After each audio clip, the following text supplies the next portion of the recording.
batandukanye. Tunavuze tugiye gusenga ukwezi makagarutse cyanje. Wari abadaimoni bamenyera n'izina ryawe. Barafate namwe barabara. Barafate. Ndiko ndagwaye muri Yesu basaba makarutisho kugrande. Ona bisho tunakuya na wewe, nakwero pera, nakuya.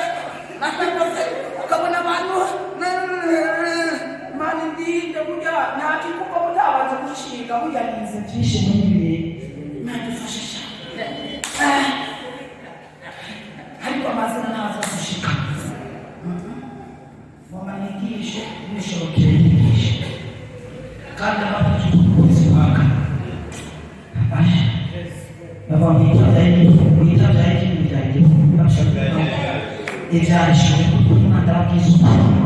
Kwezi bakana niyeka. Nababwira ngaho nimba mwiteze ko Yesu aza no mususu yaraye.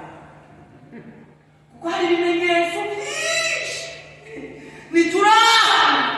Niturangwa Bibiliya. Nituracirwa amakosa. Nituraha mu mashenge. Inzara niyagera kuweka kama makamuresha. Mumwana wacu kujya nawe tuzamugenje. Ibyo ni ibina. Sinibyo gusa abaprofeti bose bari ku Facebook ngo jewe ndakanze ni nabii. Igihe kizagera mupanga bawugene mwibarati wowe twarakubonye kuri Facebook.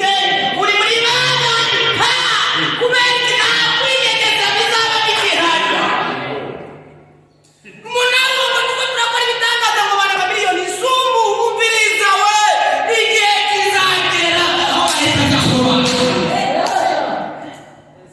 Igihe kizagera nitukore batumenye ariko binyegeje. Nababwigisha muraza kurobanza amavuta Dawudi akana kari mu ishamba. Abana ba Isirayeli bakaza gusaba ikonje batazi impamvu basabye ikonje. Imana ibwira Samweli ngo twarihembe ry'amavuta uritware mu kwaha. Umwami ntaribone Sawuli ugende umubwire ngo ugiye kurobanza amavuta mu bwoko bwa Isirayeli. Samweli abwira Uhoraho ujya mugabo Sawuli aramararandika. Yo Imana idufashe cyane. Aribwira ngo biza Samweli genda witwaje igitambo uvuge kugiye gutanga igitambo. Ayibambewe ntabwo cyari igitambo Imana yakirondera. Ageze kwa mwami Sawuli atunje gutanga igitambo kandi ngende kirukaniko rumemera kuja kwa Isaya. None wabona igitambo kareka kumusimira. Niyo mpamvu nabavuga ngo umuhanuzi ahanura yayo. Nimba niko ndahanura najenura yakari mukate niyo mpamvu ndi imbaraga ziyongera. Iyo natubuze nzagiye ndazaba umusizi kubona mvuye imbere y'abambaye ibambe uri umusizi ndahara. Amen. Ageze kwa Isaya atumva Imana igomera abantu. Imana idufashe cyane. Samweli ababwiye ngo ageze gufata urungurukuru rwa Isaya. Imana agiye gukura mwembe irirahira tiri uzogeza ryari kuyenda.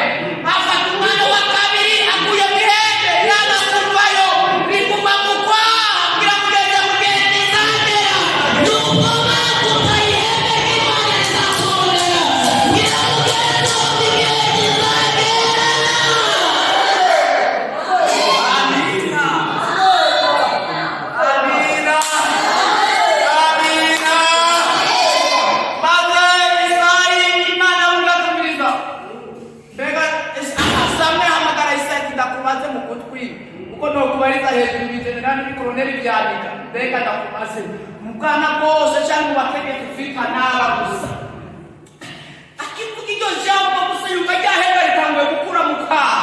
Ihembe ritabonye umwami, ihembe na Isaya atabonye. Aravuga ngo harakari inyuma y'intama. Kagenda kuvuga marayika ngo pa atumva ni murya n'ibintu wamutakagejeja. Baba ni bamishira inyuma y'intama. Sona umuyobora muri ya mariso.